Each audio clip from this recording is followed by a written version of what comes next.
Hi everyone, welcome back to my channel.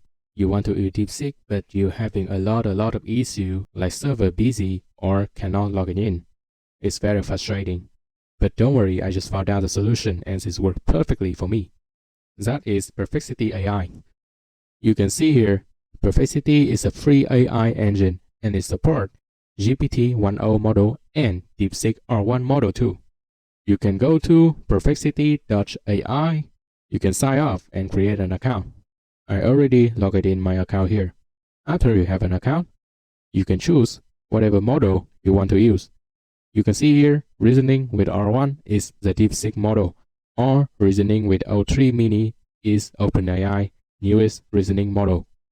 I will use Deepseek new model host in US. I will try a simple prompt here. You can see the answer is very fast. I use these AI tools very smoothly, and I don't have any issue like server busy or cannot log in or cannot give any answer. Perplexity for me is the best. You can try this if you cannot use original Deepseek. Okay, I hope this solution can help you get back on track. Thanks for watching, and I will see you in my next videos.